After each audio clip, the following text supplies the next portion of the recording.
Joining us now, Belinda Palacios, so she gives us some parenting information as we move through the summer and into the school year. This one is one of the more harder subjects that we have kind of come across, but at the same time, we want these parents to know that grooming is happening. It is. And how do we have that conversation with our kids without scaring them? Right, and summertime is especially, a time where it can happen because kids are all over the place.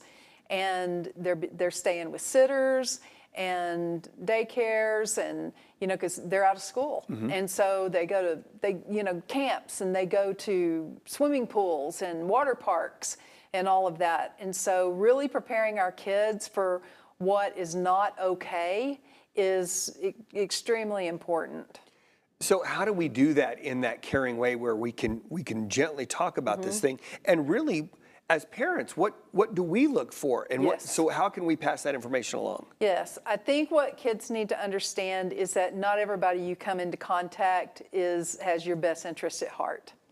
And the thing with predators they are very slick because they will come across as the nicest people, the most helpful people. There's no way that they would ever want to hurt a child. And so they go to those places where children are.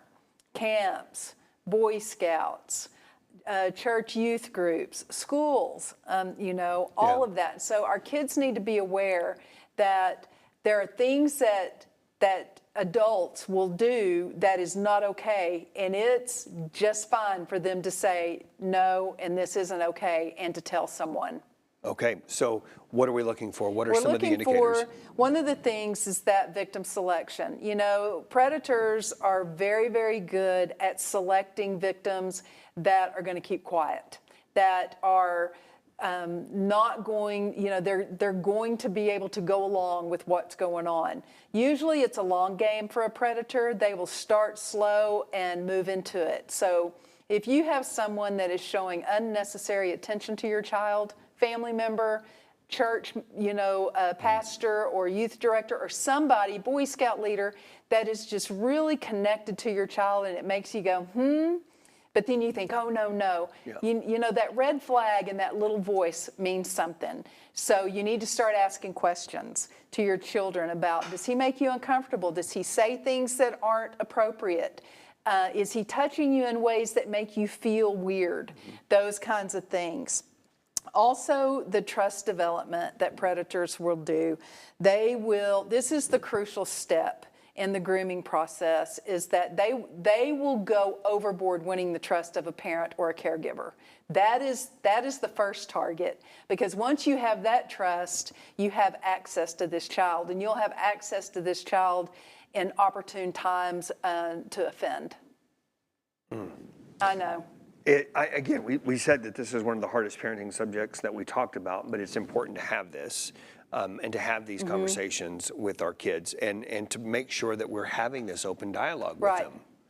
Yeah, and I think, and here's the thing, it's not just your young, and you need to start having these conversations with your young kids, because young kids are very innocent and they see the world as when a grown-up tells them to do something, they're going to do it. 9 times out of 10. So really preparing those younger kids, but also preparing your teenagers, and especially your boys, because everybody says it would never happen to a teenage boy. It does happen to teenage boys, and it is it's very devastating to those, because that is puberty. They're building their masculinity and things of that nature.